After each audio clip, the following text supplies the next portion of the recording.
Assalamualaikum warahmatullahi wabarakatuh.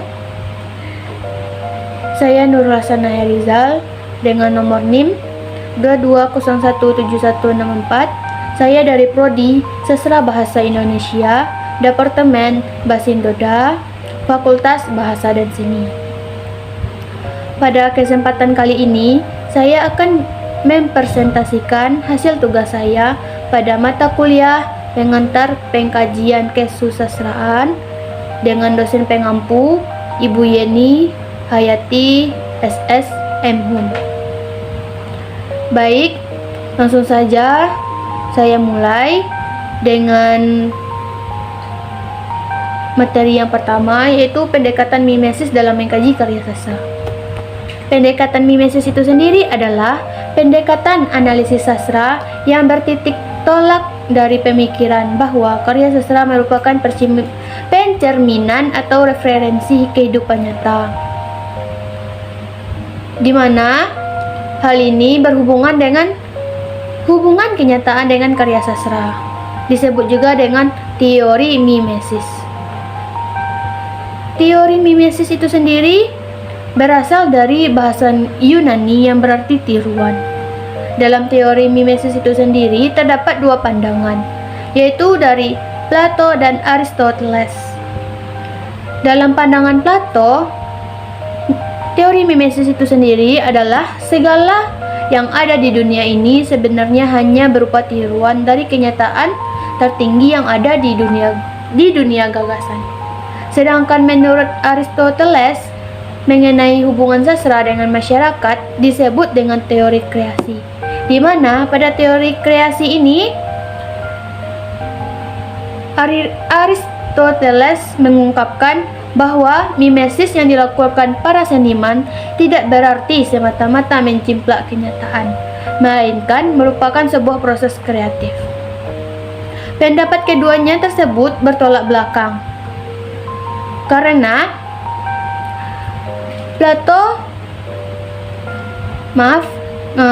di mana Plato lebih merendahkan karya seni dalam hubungannya dengan kenyataan, sedangkan Aristoteles memberikan penghargaan yang tinggi terhadap karya seni. Hubungan sastra juga berhubungan dengan lingkungan sosial, iklim, geografi, dan lembaga sosial. Di sini terdapat dua pendapat atau pandangan. Yang pertama, menurut pandangan Herder, di mana dia seorang kritikus. Dalam gagasannya adalah perkembangan sosiologi sastra adalah bahwa setiap karya sastra berakar pada suatu lingkungan sosial dan geografis, di mana faktornya adalah yang berhubungan dengan iklim, lanskap, ras, adat istiadat, dan kondisi politik. Sedangkan menurut Madame de Staël adalah di mana suatu bangsa sangat berperan penting dalam perkembangan sastra. Pendapatnya ini merajuk pada keberadaan, ciri-ciri, dan perkembangan sastra tidak dapat dilepaskan dari subjek pencipta dan masyarakat pembaca dan penikmatnya, yang dibentuk oleh kondisi alam dan lingkungan sosial. Selain itu, hubungan kenyataan dengan karya sastra pun memiliki asal-usul, yaitu asal-usul genetik karya sastra. Di sini juga terdapat dua pendapat dari Taine dan juga dari Goldman.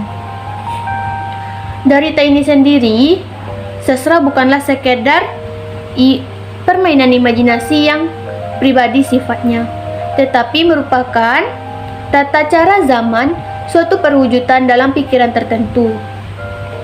Sedangkan menurut Goldman, seorang kritikus dari Prancis, mengungkapkan bahwa struktur sastra dianggap sebagai ekspresi pandangan dunia kelompok dengan pandangan dunia, di mana rumusan dari gagasan-gagasan, aspirasi-aspirasi, dan perasaan-perasaan yang menghubungkan secara bersama anggota suatu kelompok tertentu dan yang membedakannya, mempertentangkannya dengan kelompok sosial. Lebih kurang seperti itu. Dan ada juga sastra dan Marxisme. Marxisme itu adalah aliran pemikiran yang dikembangkan oleh Karl Marx dan Friedrich Engels dalam buku mereka yang berjudul The German Ideology.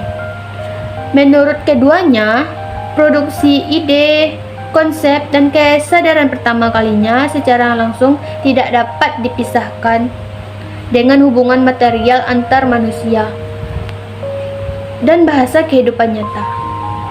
Dalam pandangan Marxisme, karya sastra dianggap sebagai salah satu bentuk superstruktur masyarakat dan keberadaannya tidak dapat dipisahkan dengan infrastruktur atau bisa disebut basis material yang mendasarinya.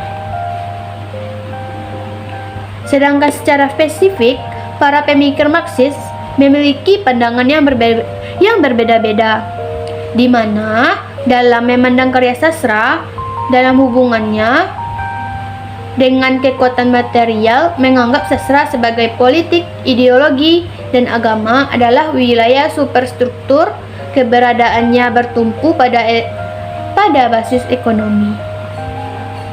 Sedangkan menurut Engels, yang menganggap sastra ialah suatu cermin pemantul proses sosial, tetapi hubungan isi sastra dan filsafat lebih kaya dan samar-samar dibandingkan dengan isi politik dan ekonomi.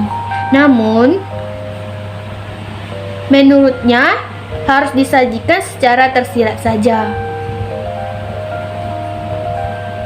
Dan menurutnya juga, sastra sama sekali bukan merupakan suatu objek kultural yang pasif, tetapi merupakan bagian dari perjuangan untuk melenyapkan akibat-akibat buruk dari pembagian kerja sosial yang luas.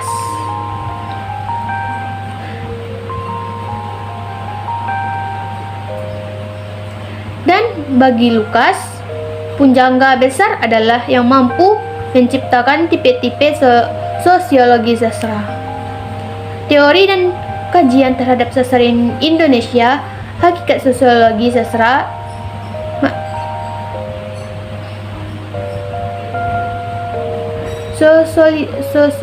sosiologi sastra 25 manusia yang abadi yang merupakan kriteria sesungguhnya dan dari pencapaian sastra.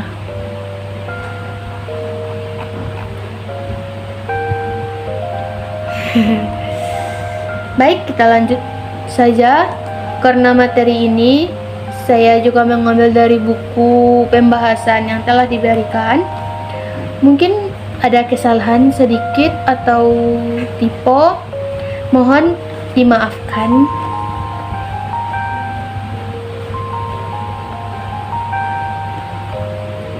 Baik, kita lanjut pada teori sosiologi sastra.